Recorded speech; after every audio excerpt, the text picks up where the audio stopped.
就是我们讲到了这个业因果的时候，其实在佛教当中呢，就是有六个因，4个缘，还有呢就是5个果。就很多，我知道你们这边呢也学习过什么这个4谛啊、12缘起啊，等一些南传佛教的一些道理。但是其中最根本的原因呢，其实我们这个人生的这种任何一个人的身份呢，它的因缘是非常非常的复杂，就是并不是那么的简单。现在很多人说善有善报，恶有恶报，就是非常简单的道理来概括，其实不是这样的，它有非常这个复杂的一种因缘。In terms of karma, cause and effect, in fact, there are many of the variations of karma, cause and effect. We talk about the 6 causes, 4 conditions, and 5 fruitions or 5 effects that could come out of causes and conditions.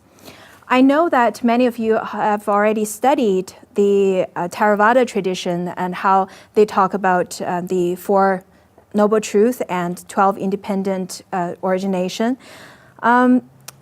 What I would like to stress on is the complexity of cause and conditions, the complexity of karma. It is not as simple as how people would put it as if you do good, you harvest good. If you do bad, you reap bad. It's not as simple as that. It is quite complex. 比如我们6个因当中，同类因，就我们前面的这个心识的话呢，就是它不断的产生这个同类的，就是因。还有一种叫艺术因，艺术因的话，我们做的善事或者恶事跟他的行为有一定的这个关系。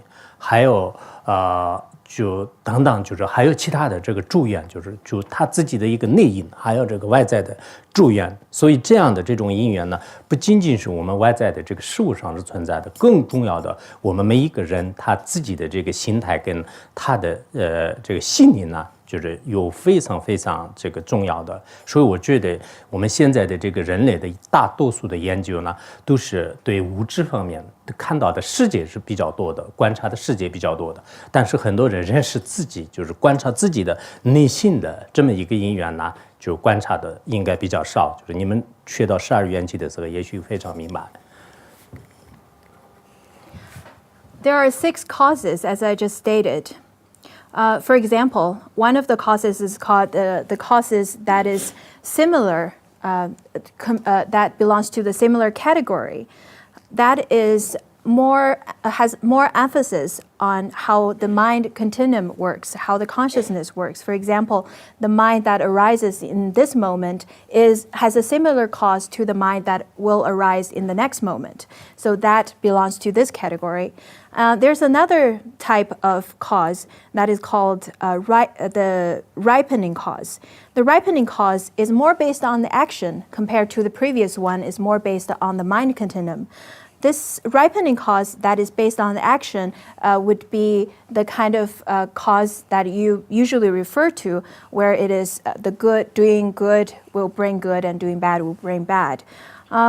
Except other than that, there are 4 more causes, so 6 in total. On top of 6 causes, there are also helping conditions that will contribute to the causes to bring effect. So it's not just cause will bring effect, you have to have conditions into this formula as well. Nowadays, people pay a lot of attention to outside conditions, materialistic conditions, to search for help from exterior phenomena, but not really look inward to search for the help from your own mind. So this kind of theory, you should also have learned it already from the 12 interdependence. 就是我们的这个因，其实因缘，非常非常的这个重要。我们表面上看呢，有些是这个长得好看，有些是长得比较丑，有些是富贵，有些是贫穷，好像是有一种这个没有多大的这种因缘的差别，但实际上是我们只要承认这种业力的话，在这个前面就是有一定的这种种子，就在这个上面就是应该是现在我们所谓的这个业力就非常非常清楚。I think cause and conditions are extremely important. Nowadays, we only perceive people, some people are very beautiful and some are not as, some are rich and some are poor. We only see the result of it, but never really analyze what are the causes and conditions. Maybe we can't see the causes of it. But from the point of view of karma, in fact, there's already a seed that's planted to give fruition of such appearance already. 譬如两个双胞胎，他的 DNA 是一样的，他的父母的教育是一样的，父母是一样的，家庭背景是一样的，他们最后长大的时候，从小学到大学的这种整个学校的处境都是一样的。但长大之后的话，他两个人的心态完全都是不同的。很有可能一个人呢，他会选择这个自杀；很有可能一个人是非常非常的成功。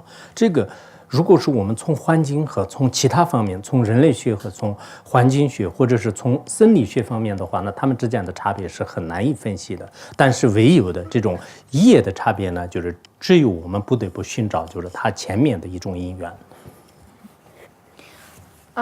Many scientists have done studies and researches on twins.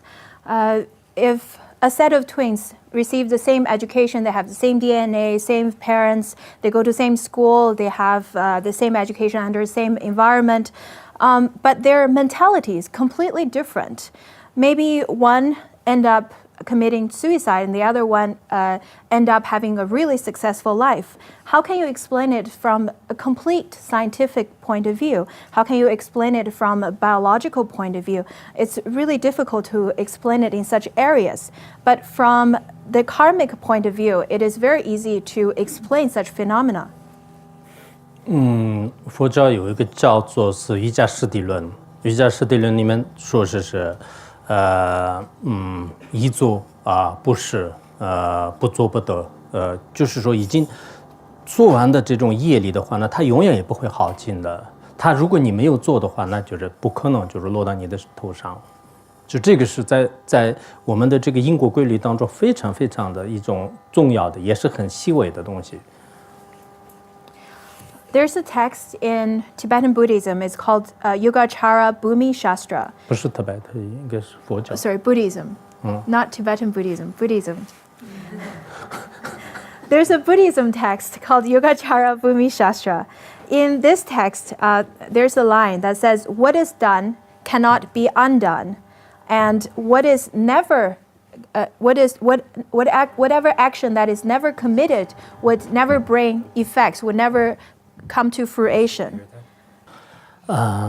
就是说我们经常可能会，也许你们研究佛教的人都可能知道是叫这个因果不虚，但是因果不虚的这种说法呢，我认为是它并不是一种传说，也不是一个某个宗教，就是它制定的一种规律，应该是他每一个人每一个众生他的在生命的线当中的话呢，就是他有一种因缘的关系。这种因缘的关系，无论是在谁的手上，只要你去操作的时候，他最后呢，就是他这种果报是一定会是现前的。